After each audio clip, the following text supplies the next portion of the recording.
Gold hub తాకట్టులో ఉన్న బంగారాన్ని విడిపించి కొనబడును. అదే రోజు ఆన్లైన్ ధరకు కొని డబ్బులు ఇవ్వబడును. హాయ్ హలో నమస్తే, వెల్కమ్ టు అవర్ ఛానల్ మనం టీవీ. నేను మీ శాన్వి. ఈ రోజు మనతో పాటు మన స్టూడియోలో ఉన్నారు సీనియర్ పొలిటికల్ అనలిస్ట్ డివి శ్రీనివాస్ గారు. మరి ఆయనతో మాట్లాడి ప్రస్తుత రాజకీయాల గురించి తెలుసుకుందాం. హాయ్ సార్, నమస్తే.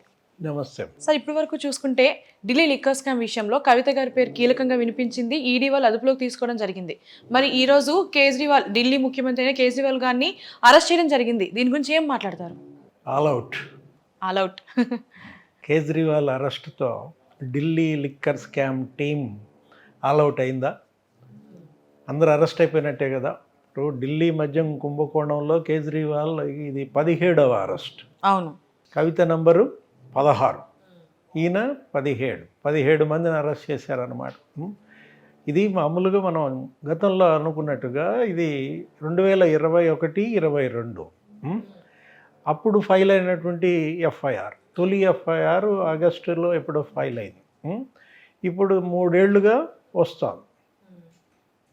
ఢిల్లీ లిక్కర్ స్కామ్ ఏ విధంగా దేశంలోనే నీకు ప్రకంపనలు సృష్టించిందో మనం చూసాం. అవును.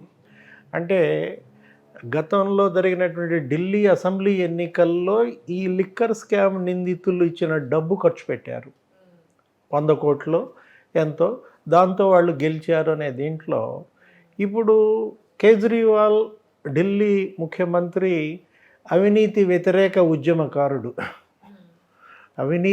వ్యతిరేక ఉద్యమకారుడుగా ఉన్నటువంటి కేజ్రీవాల్ అవినీతి కుంభకోణం కేసులో అరెస్ట్ అవ్వడమే ఏమంటావు, దేవుడి స్క్రిప్టా? జగన్మోహన్ రెడ్డి భాషలో చెప్పాలంటే ఇప్పుడు అన్నా హజారే అని చెప్పి మనకి గతంలో మన్మోహన్ సింగ్ ప్రధానమంత్రిగా ఉన్నప్పుడు యూపీఏ 1, యూపీఏ 2 దాంట్లో అనేక కుంభకోణాలని అది ఇది అవినీతి వ్యతిరేక ఉద్యమం వచ్చింది దేశం మొత్తం మీద. అన్నా హజారే ఇక నీకు 3 రంగుల జెండా పట్టుకుని ఆ ముసలాయన తీసుకొచ్చిన దాంట్లో ఆయన పక్కన చేరాడు. ఎవరు? కేజ్రీవాల్. సరే, తర్వాత ఉద్యమంలో నుంచి పార్టీ పెట్టాడు, ఈ ఆప్ అనేది, ఆమ్ ఆద్మీ పార్టీ. తర్వాత ఇంకా వరుస పెట్టి 3 సార్లు ఢిల్లీ సీఎం అవ్వడం. ఇతను కొరుకుడు పడలేదు ఎవరికి? బీజేపీ పెద్దలకు. ఢిల్లీలో అక్కడే కాకుండా ఇంకా 3-4 రాష్ట్రాల్లో విస్తృతం అవుతున్నాడు. పంజాబ్ కూడా ఇవాళ ఆప్ కిందకి వచ్చింది. నెక్స్ట్ ఆ పక్కన ఉన్నటువంటి ఉత్తరప్రదేశ్ లేకపోతే మధ్యప్రదేశ్, వీటిల్లో కూడా ఆప్ పోటీ చేస్తూ గుజరాత్లో కూడా చొరబడింది. ఎట్లయినా సరే మరి ఆప్ ఈ కేజ్రీవాల్ అరెస్టుతో కుదేలైపోతుందా? అటు రాజకీయ భవిష్యత్ ఏంటి? ముఖ్యమంత్రి దేశంలో మొదటిసారి అరెస్ట్ అయ్యారంటే అరవింద్ కేజ్రీవాల్ ముఖ్యమంత్రిగా ఉంటూ మరి ఆమె ఆయన కొలీగ్ ఏమని చెప్తుంది, ఆమె ఆశిషి సీఎంగా ఆయనే కంటిన్యూ అవుతారంటాను. ఇవాళ సుప్రీంకోర్టులో మరి విచారణ మరి అయింది. ఏది? అరెస్టు, బెయిల్ గురించి ఏమొస్తుందో మనం చూడాలి. కవిత ఇచ్చిన వాంగ్మూలం ఆధారంగా అరెస్ట్ చేశారా? అవును. ఇప్పుడు కేజ్రీవాల్ కవిత అరెస్టు తర్వాత జరిగేసరికి ఇంకా బిగ్ వికెట్స్ ఈ రెండే. ఏది? నీకు కేజ్రీవాల్, కవిత. ఢిల్లీ లిక్కర్ స్కామ్లో ప్రధాన నిందితులు వీళ్ళే అవుతారు. A1, A2గా వీళ్ళే ఉంటారు. వీళ్ళిద్దరి మధ్య ఒప్పందం జరిగిందని మిగతా వాళ్ళంతా కూడా మధ్యవర్తులు, పాత్రధారులే తప్ప వీళ్ళే సూత్రధారులు ఆ స్కామ్కి. ఆ లిక్కర్ పాలసీ చేంజ్ అవ్వటము, దాని ద్వారా వీళ్ళు లబ్ధి పొందటము. ఆ ఇండో స్పిరిట్స్ ఏది? కవిత బినామీ కంపెనీ అని చెప్పి అరుణ్ పిళ్ళే అనే అతను అందులో అమౌంట్స్ పెట్టడం, అవి కవిత డబ్బులనే ఒక ఆరోపణలు. వీటన్నిటి మీదే ఇప్పుడు కవిత చుట్టూతా తీసుకుంది. 6 రోజులుగా ఆమె కస్టడీ. ఇప్పుడు 7 రోజులు ఏమో కస్టడీ ఇచ్చిన దీంట్లో మరి రేపు ఏమో ఆ కస్టడీ పొడిగిస్తారా? ఎవరిది? కవితది. లేదు మరి ఈరోజు సుప్రీంకోర్టులో కూడా ఆమె వేసిన జడ్జిమెంట్ ఇచ్చింది. సుప్రీంకోర్టు తిరస్కరించింది బెయిల్. ఏమంది? మామూలుగా ట్రయల్ కోర్టుకు వెళ్ళి అక్కడి నుంచి రండి అని చెప్పింది. మళ్ళీ ఆమె బెయిల్ కోసం ఇవాళ ట్రయల్ కోర్టులో వేస్తారు. అక్కడ మరి క్యాన్సిల్ అయితే మళ్ళీ ఇంకా పై కోర్టులు, హైకోర్టు, మళ్ళీ సుప్రీంకి రావాల్సి వస్తుందన్నమాట. మరో 1 వారం రోజులు కవితని కస్టడీకి అడుగుతుందా ఈడీ? ఇప్పుడు ఈరోజు కవితని, కేజ్రీవాల్ని పక్కపక్కన కూర్చోబెట్టి ప్రశ్నలు. ఓకే. మొదటి రోజు కవితను ఒకదాన్నే ప్రశ్నించారు. తర్వాత కవితని ఆమె బినామీలుగా ఆరోపణలు ఉన్నటువంటి అరుణ్ పిళ్ళే, ఆ తర్వాత ఇంకా మిగతా వ్యక్తులతో కలిపి ప్రశ్నించిన దీంట్లో వాళ్ళకి ఎంత మేరకు సమాచారం కవిత నుంచి వచ్చింది, కవిత ఇచ్చినటువంటి సమాచారంతో ఈడీ సాటిస్ఫై అయిందా లేదా, ఆధారాలన్నీ ప్రూవ్ అయినాయా, ఇవన్నీ క్రాస్ చెక్ చేసుకుంటూ ఇప్పుడు కేజ్రీవాల్ కవితని పక్కపక్కన కూర్చోబెట్టి ప్రశ్నిస్తారన్నమాట. ఏంటి మీరు అసలు లిక్కర్ స్కామ్ మార్చాల్సిన పని ఎందుకు వచ్చింది, గతంలో ఢిల్లీ ప్రభుత్వం అమల్లో ఉన్నటువంటి లిక్కర్ స్కామ్ని మీరు ఎందుకు మార్చారు, మార్చేటప్పుడు మీరు తీసుకున్నటువంటి గైడ్ లైన్స్ ఏంటి, మీరు పెట్టిన కొత్త షరతులు ఏంటి, ఆ షరతుల వల్ల కవిత కంపెనీ ఈ మాగుంట శ్రీనివాసులు రెడ్డి, రాఘవరెడ్డి, శరత్ చంద్రారెడ్డి వీళ్ళు అప్రూవర్లుగా మారిన కొంతమంది ఉన్నారు కదా, వాళ్ళు ఎంత డబ్బు మీకు ఇచ్చారు, ఈ డబ్బు మీకు ఎలా చేరింది, 100 కోట్లు మరి ఎక్కడ ఏ విధంగా మీకు ముట్ట చెప్పారు. ఇప్పుడు ఆల్రెడీ మనీష్ సిసోడియా ఇచ్చిన వాంగ్మూలాలు ఉంటాయి, సంజయ్ సింగ్ ఆప్ ఎంపీ ఆయన ఇచ్చినటువంటి ఇది ఉంటుంది, వీటన్నిటిని మళ్ళీ క్రాస్ చెక్ చేసుకుంటారు. కేజ్రీవాల్ విచారణ ఒక ఎత్తు, ఏది కేజ్రీవాల్ని సంజయ్ సింగ్ని పక్కన పెట్టి విచారిస్తారు. కేజ్రీవాల్ ఆయన డిప్యూటీ సీఎం ఆల్రెడీ జైల్లో ఉన్నారు, ఎవరు మనీష్ సిసోడియా, ఈయన్ని కూడా క్రాస్ ఎగ్జామిన్ చేస్తారు. ఇవన్నీ కూడా కోయిన్సైడ్ అవ్వాలి, అతను చెప్పేది ఇతను చెప్పేది ఎవరు తప్పు చెప్తున్నారు అనేది అప్పుడే వాళ్ళు ఒక కొలిక్కి వస్తారు. ఇప్పుడు కవితని కేజ్రీవాల్ని కలిపి ప్రశ్నించే దాంట్లో మరి ఏం జరుగుతుంది, ఏదైనా ఇవాళ తెలంగాణ సమాజం మొత్తం చూస్తోంది. మనం ఈరోజు కూడా చూసాం, నిన్న మాజీ సీఎం కేసీఆర్ భార్య ఎవరు కవిత తల్లి ఢిల్లీ వెళ్ళారు, శోభ చంద్రశేఖరరావు, కొడుకు కేటీఆర్ అసలు 6 రోజులుగా అక్కడే ఉన్నాడు చెల్లి కోసం.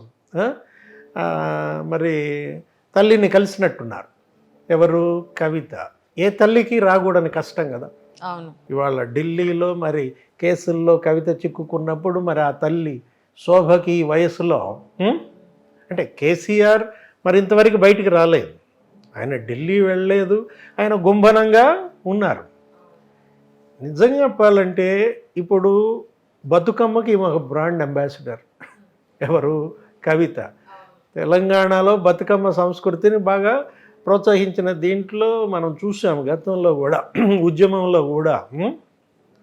మరి విదేశాల్లో కూడా బతుకమ్మని తీసుకొచ్చి తెలంగాణ సంస్కృతితో పెనవేసుకుపోయినటువంటి దీంట్లో ఇవాళ అవినీతి బతుకమ్మ అయిపోయింది.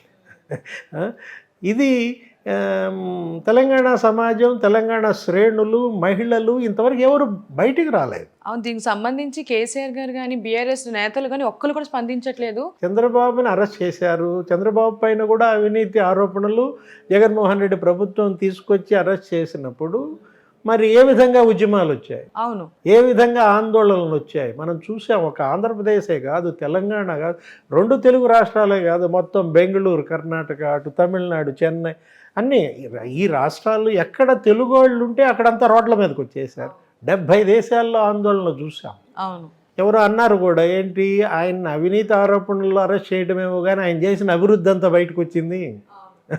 అదేదో సోషల్ మీడియా వాటిల్లో కూడా చంద్రబాబు అంత చేశాడు, ఇంత చేశాడు, అతన్ని జైల్లో వేస్తారా అన్న దీంట్లో అలాంటి చర్చను అక్కడ చూస్తే ఇక్కడ కనీసం బీఆర్ఎస్ నేతలు కూడా మాట్లాడట్లేదు. కవిత అరెస్టు పట్ల ఎందుకు బీఆర్ఎస్ మౌనంగా ఉంటుంది, ఎందుకు కేసీఆర్ ఉదాసీనంగా ఉంటున్నారు, మౌనంగా ఉంటున్నారు?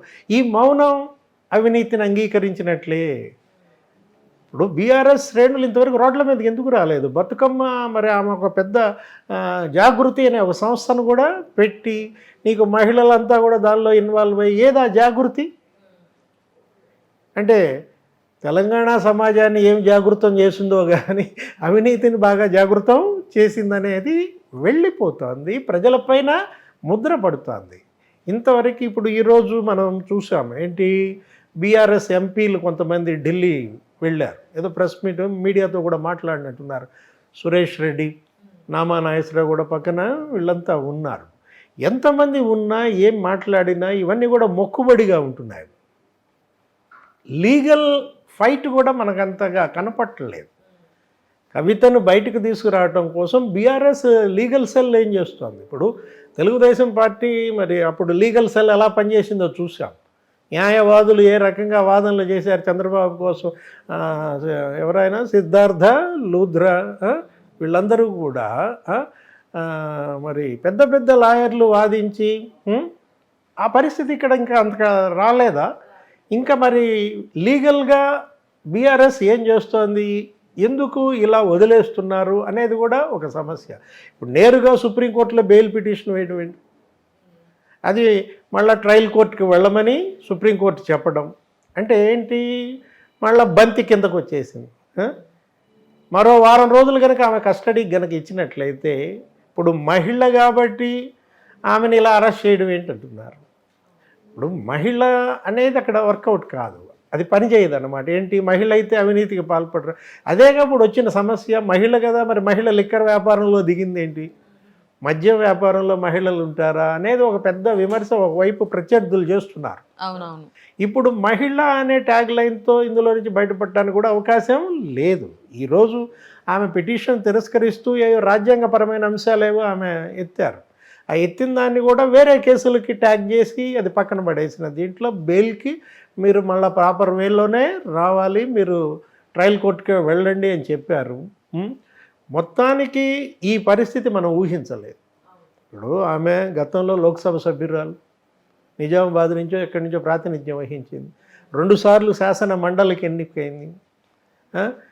శాసన మండలి అంటే పెద్దల సభ, పెద్దల సభలో ఉండి మరి పిన్న బుద్ధుల అనే ఒక ఇది వస్తుంది. చిన్న వయసులో మరి లోక్సభ, శాసన మండలి ఇదంతా వచ్చి ఇంత నాయకత్వం ఎదిగి మంచి మాటకారి అన్న పేరు తెచ్చుకున్నటువంటి వీళ్ళంతా కూడా మనం కేసీఆర్ని వీళ్ళు బలోపేతం చేస్తున్నారా, కేసీఆర్ని బలహీనపరిచారా? శ్రేణులంతా ధైర్యంగా ఉండండి అని ఇవాళ నామా నాగేశ్వరరావు గారు, సురేష్ రెడ్డి అంటున్నారు. బీఆర్ఎస్ శ్రేణులకు విజ్ఞప్తి చేస్తున్నారు. అంటే డిమోరలైజ్ అయిపోతారు. బీఆర్ఎస్ నాయకత్వంలోనే కాదు, బీఆర్ఎస్ క్యాడర్లో కూడా నైతికత దెబ్బతింటోంది. నైతిక స్థైర్యం దెబ్బతింటే ఆ పార్టీ ఇంకా కొలాప్స్ అవుతుందన్నమాట. ఇవాళ కూడా మనం చూసామేంటి, జీహెచ్ఎంసీ మేయర్ మరి కాంగ్రెస్లో చేరిపోతున్నట్టుగా వస్తున్నాయి. ఎవరు, గద్వాల విజయలక్ష్మి, కేశవరావు గారి కూతురు. కేసీరావు గారు అదో పెద్ద వికెట్, బిగ్ వికెట్ అన్నమాట. అక్కడ లిక్కర్ స్కామ్ వికెట్లన్నీ ఆల్అవుట్ అవటమేమో కానీ బీఆర్ఎస్ ఆల్అవుట్ అయిపోయే పరిస్థితి వస్తుంది. కేశవరావు గతంలో వర్కింగ్ ప్రెసిడెంట్, మనకి గతంలో ఏంటి పిసిసి ప్రెసిడెంట్గా చేసిన ఆయన కూతురు మరి వాళ్ళ మున్షిని కలిసి కాంగ్రెస్లో చేరటానికి ఆమె మరి రంగం సిద్ధమవుతుందంటే జీహెచ్ఎంసీ మేయర్ మొత్తం జీహెచ్ఎంసీ అంతా తట్టాబుట్టా సర్దుకుని కాంగ్రెస్లో చేరిపోతుంది అన్నమాట. కవిత ఇవాళ అవినీతి ఈ రొంపిలో నుంచి బయటపడుద్దా లేదా? ఆమె బినామీలుగా చెప్పినటువంటి ఆరోపణలు ఎదుర్కొన్నటువంటి అరుణ్ పిళ్ళే, లేకపోతే ఈ వి శ్రీనివాస్, ఈ బుచ్చిబాబు ఆడిటర్, వీళ్ళందరూ చెప్పిన వాంగ్మూలాలు, వీళ్ళందరూ ఇచ్చిన వివరణలు ఏంటి? ఆ అభిషేక్ బోయిన్పల్లి ఒక రొచ్చులోకి ఇవాళ కేసీఆర్ కుటుంబాన్ని వీళ్ళంతా కలిపి దించారా? ఇంత చిక్కుముడుల్లోకి బీఆర్ఎస్ ఎందుకు ప్రవేశించింది? అవినీతి అనేది ఇవాళ తరుముకు వస్తుంది. ప్రతి రాష్ట్రంలో ప్రతి అధికార పార్టీ ఈ కుంభకోణాల్లో కూరుకుపోయి వీళ్ళ జుట్టు కేంద్రం చేతుల్లో పెట్టారు. అది ఢిల్లీ ప్రభుత్వం అయినా కావచ్చు, తెలంగాణ ప్రభుత్వం అయినా కావచ్చు, ఆంధ్రప్రదేశ్ అయినా కావచ్చు, మనం చూసాము. అటు ఇందులో ఆంధ్రప్రదేశ్ అధికార పార్టీ ఎంపీలు ఇన్వాల్వ్ అయ్యారు ఈ స్కామ్లో. ఎవరు, మాగుంట, లేకపోతే శరత్ చంద్రారెడ్డి, మన విజయసాయి రెడ్డి అల్లుడు, ఆయన అల్లుడి బంధువు, తమ్ముడు అన్న అవుతాడు, అరవిందో. అటు వైసీపీ ఢిల్లీ లిక్కర్ స్కామ్లో ఇరుక్కుంది, ఇక్కడ తెలంగాణలో బీఆర్ఎస్ మొలలోతు దిగిపోయిన, దీంట్లో మొల కాదు మెడలోతు దిగిపోయిన పరిస్థితుల్లో అటు ఎక్కడ ఢిల్లీలో 3 రాష్ట్రాలు. ఇప్పుడు కేజ్రీవాల్ గారు చూసుకుంటే మన భారతదేశం క్యాపిటల్ అయినా సరే ఢిల్లీలో ముఖ్యమంత్రిగా ఉన్నారు. మరి ఆయన్ని ఇప్పుడు అరెస్ట్ చేయడం ఏ విధంగా చూడొచ్చు? ఏం జరగబోతుంది అంటారు ఆడ? అంటే ముఖ్యమంత్రులు అయితే చేయకూడదా? అంటే ప్రధానమంత్రిగా పనిచేసిన పివి నరసింహారావే కోర్టుకు వెళ్ళారు, విచారణను ఎదుర్కొన్నారు. కోర్టులకు వెళ్ళటం, విచారణ ఎదుర్కోవటం, ఫేస్ చేయటం అనేది, ఎందుకంటే అవినీతి కుంభకోణాల్లో మరి ఇరుక్కోకూడదన్న ఇంగితం ఉండాలి కదా. వీళ్ళు నికార్సుగా ఉంటే ఇవేమీ రావు కదా.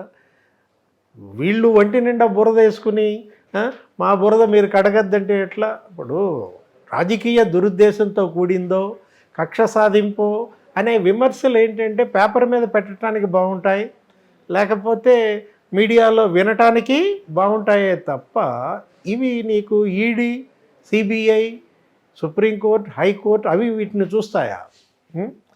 ఏ రకంగా మరి కవిత బయటకు వస్తుంది? మరి కేసీఆర్ ఆయన భార్య అది మరి ఊరడించేటటువంటి అంశం అవుతుంది. అడిగిన ముత్యంలా కవిత బయటికి రావాలనే కోరుకుందాం. మరి ఢిల్లీ లిక్కర్ స్కామ్లో ఇంకెన్ని నిజాలు బయటపడతాయి, ఇంకెన్ని మెలికలు తిరుగుతాయి అనేది వేచి చూడాలి. Thank you so much sir. నమస్తే.